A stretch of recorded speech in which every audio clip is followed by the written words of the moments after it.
Sir అభివృద్ధికి object చేసే వాళ్ళు కొంతమంది మాడుతూనే ఉంటారు సార్. ఇప్పుడు ఈరోజు పాపులేషన్ ఎక్కడ ఎక్కువ ఉందండి? యాజ్ ఆఫ్ టుడే విజయవాడలో ఉంది. దేనికి వాడని భూమి తీసుకెళ్ళి ఇస్తాలో తప్పేంటి? ఇప్పుడు ఇదే మాట నేను ఇన్నుంటే హెచ్సిఎల్ వచ్చేది కాదు స్వామి. ఇదే మాటగా నేను ఇన్నుంటే హెచ్సిఎల్ వచ్చేది కాదు.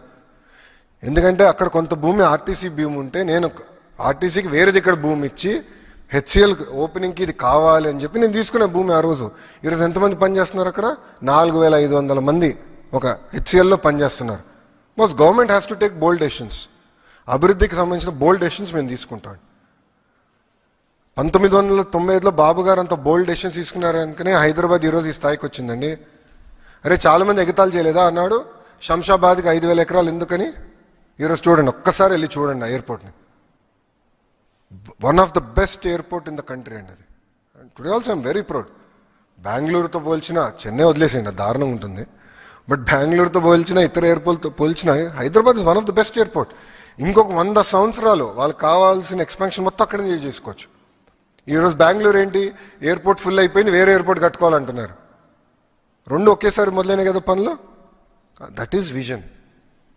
ఒక విజన్ ఉన్న నాయకుడు ఏంటంటే రాబోయే 100 సంవత్సరాలకి అవసరం ఏంటని ఆలోచించి చేస్తారు.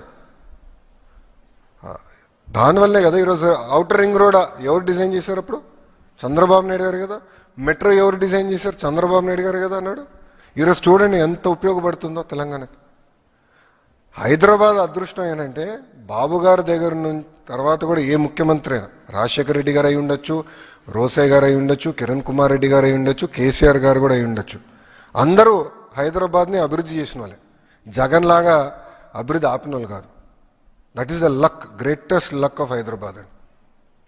మన దౌర్భాగ్యం ఏంటంటే ఇలాంటి పులివెందల ఎమ్మెల్యే ఉంటాం మనకి.